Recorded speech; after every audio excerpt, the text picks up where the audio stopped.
यतिखेर हेर्दै हुनुहुन्छ त्रिशुली खबर टिभी।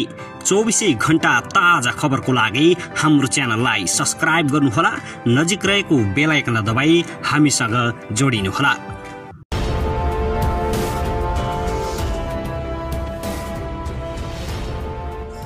दर्शकबिन नमस्कार, तपाईहरुलाई स्वागत छ हाम्रो च्यानल त्रिशुली खबर टिभीमा।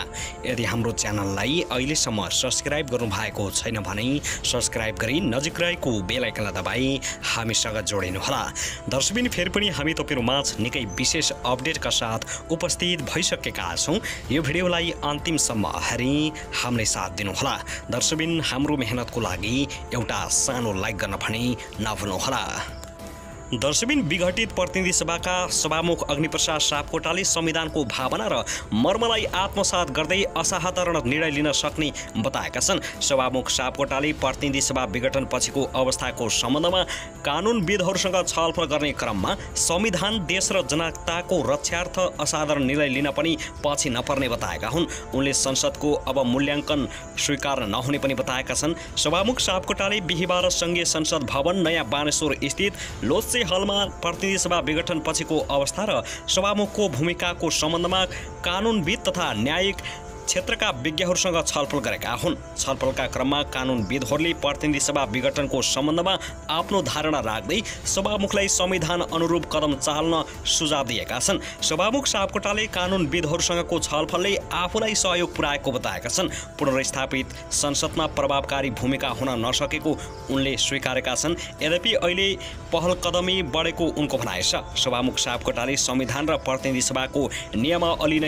नियमावली अनुसार नै आफू चल्ने स्पष्ट पारेका छन्। जनताले प्रतिनिधि सभा सदस्यलाई सार्वभौम अधिकार सुम्पिएको भन्दै उनले सो अधिकार आफूबाट अभिव्यक्त हुनुपर्ने बताएका छन्। नेपाली जनताले दिएको सो अधिकार असाधारण परिस्थितिमा आफूले प्रयोग गर्ने उनले बताएका छन्। उनले राजनीतिक पार्टीहरूमा नै जनताको शक्ति केन्द्रित भएर अभिव्यक्ति हुने भएकाले आफूले राजनीतिक पार्टीहरूसँग छलफल थाल्ने पनि जानकारी दिएका छन्। दर्शकबिन त्यसैगरी यता भने प्रधानमन्त्री केपी शर्मा ओली मन्त्रीहरूसँग रुष्ट बनेका छन्। सरकारको कामको प्रचार सही तवरले गर्न नसकेको र आफूले पछिल्लो समय चालेको कदमको बचाउ गर्न नसकेकोमा प्रधानमन्त्री ओली आफ्नै क्याबिनेटका मन्त्रीहरूसँग रुष्ट रहेको पाइएको छ। पछिल्लो समय आफूले बाध्य भएर संवैधानिक रूपमै प्रतिनिधि सभाको विघटन गरेर चुनावको नयाँ मिति घोषणा गरेको, तर आफ्नै मन्त्रीहरूले उक्त निर्णयको बचाउ गर्न त्यति ध्यान नदिएको उनको गुनासो छ। प्रधानमन्त्री ओलीले संसद विघटन गरेर चुनावको मिति घोषणा गरिसकेको अवस्थामा अब सरकारको ध्यान कोभिड नियन्त्रणमा केन्द्रित गर्दै चुनावको तयारीमा जुट्नुपर्ने प्रधानमन्त्री ओलीको भनाइ छ। तर संसद विघटन र चुनावको मिति घोषणा गरेको कदमको अहिले चौतर्फी प्रहार र आलोचना भइरहेको छ। कांग्रेस, नेकपा माओवादी केन्द्र, एमालेबाट निष्कासनमा परेका माधव नेपाल समूह, जनता समाजवादी पार्टी, नेपालको उपेन्द्र यादव पक्ष र जनमोर्चाले गठबन्धन बनाएर नै प्रधानमन्त्रीको उक्त कदमको विरोध गरिरहेका छन्। उनीहरूले संसद विघटन विरुद्ध कानुनी र राजनैतिक लडाई पनि सुरु गरेका छन्। सर्वोच्च अदालतमा 146 जना सांसद शरीर उपस्थिति भएर कांग्रेस सभापति शेरबहादुर देउवालाई प्रधानमन्त्रीमा नियुक्ति गरियोस् भनेर परमादेशको पनि माग गरेका छन्। नागरिक समाज, बुद्धिजीवी, कानुनविद, संविधानविद सबैले प्रधानमन्त्रीको कदमको सार्वजनिक रूपमै आलोचना गर्न थालेका छन्। मूलधारका मिडियाले पनि प्रधानमन्त्रीको कदमको विरोध गरेका छन्। आफ्नो कदमलाई लिएर यत्रो प्रहार र विरोध हुँदा पनि प्रधानमन्त्रीले त्यसको प्रतिवाद गर्न नसकेको ओलीको बुझाइ छ। संसद विघटन गर्ने कदमको मात्रै सरकारले गरेका विकास सम्बन्धी राम्रा कामको समेत मन्त्रीहरूले प्रचार गर्न नसकेको प्रधानमन्त्रीले आरोप लगाएका छन्।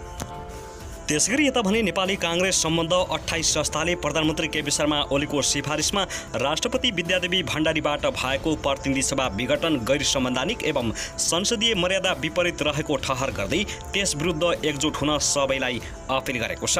कांग्रेस निकट महिला, युवा, विद्यार्थी, किसान, दलित, आदिवासी जनजाति, शिक्षक, कलाकार, मजदुर लगायतको प्रतिनिधित्व गर्ने ती संस्थाका नेताहरूले संयुक्त विज्ञप्ति जारी गरेर सर्वोच्च अदालतले विगतमा देखाएको संवैधानिक न्याय पद्धतिको सुरक्षाका परिणामहरू पुनः प्रदर्शन गरेर संविधानको संरक्षक गर्ने विश्वास व्यक्त गरेका छन्। संघीय लोकतान्त्रिक गणतन्त्र र संविधानको रक्षार्थ राष्ट्रपति र प्रधानमन्त्रीका असंवैधानिक अलोकतान्त्रिक कार्यका विरुद्ध हामी डटेर सामना गर्ने प्रतिबद्धता व्यक्त गर्दछौँ। विज्ञप्तिमा भनिएको छ, सर्वोच्च अदालतले विगतमा देखाएको संवैधानिक न्याय पद्धतिको सुरक्षाका परिणामहरू पुनः प्रदर्शन गरी संविधानको सुरक्षा हुने कुरामा हामी विश्वस्त छौँ।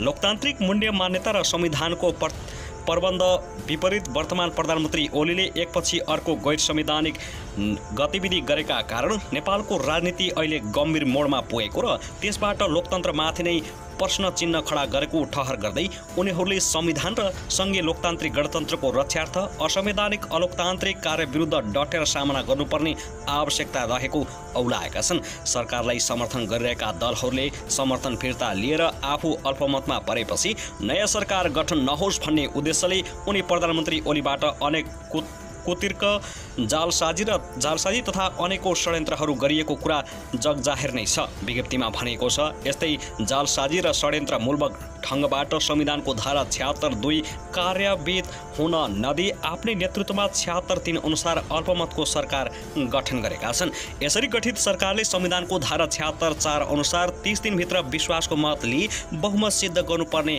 प्रबन्धतर्फ प्रवेश नगरी तथा पदबाट राजीनामा समेत नदिई धारा 76(5) अनुसार नयाँ सरकार गठनका लागि राष्ट्रपति समक्ष सिफारिस गरेका प्रधानमन्त्रीले धारा 76(5) अनुसार आफैले फेरि नयाँ सरकार गठन गर्न आफूहरूसँग बहुमत रहेको मिथ्या दाबी पेश गरी संसदीय परम्परा, मर्यादा र नैतिकताको लज्जाहीन उपहास गरेको दाबी उनीहरूको छ। दर्शकबिन, त्यसैगरी प्रधानमन्त्री केपी शर्मा ओलीले महामारीबाट मानवलाई सुरक्षित बनाउन सरकार प्रयासरत रहेको बताएका छन्। राष्ट्रिय मानव अधिकार आयोगको 22औं स्थापना दिवसका अवसरमा आज आयोजित भर्चुअल कार्यक्रममा उनले सरकारले नागरिकको जीवन बचाउनका लागि निरन्तर प्रयास गरिरहेको बताएका छन्। महामारीलाई ध्यानमा राखेर मानिसको बाँच्न पाउने र स्वास्थ्य अधिकारको रक्षा कसरी गर्ने भन्ने विषयमा सरकार सजग छ। प्रधानमन्त्री ओलीले भने, सरकार लागिरहेको छ, जनताको ज्यान सबैभन्दा महत्त्वपूर्ण हो। उनले नागरिकको जीवन रक्षाका लागि 300-400 रुपियाँ पर्ने अक्सिजन सिलिन्डर चीनबाट एउटैलाई 50,000 रुपियाँ तिरेर ल्याएको र खोप उत्पादन गर्ने देश नभए पनि भारतपछि नेपालको लगाउन पाएको जानकारी दिएका छन्। प्रधानमन्त्री ओलीले कसैको पनि मानव अधिकारको हनन हुन नपाओस् भनेर स्थापनाकालदेखि नै मानव अधिकार आयोगलाई स्वतन्त्र र स्वतन्त्र ढङ्गले काम गर्न दिनका लागि सरकार सदा सजग रहेको बताउँदै आयोगको ऐन संशोधनलाई प्राथमिकतामा राखिएको उनले बताएका छन्।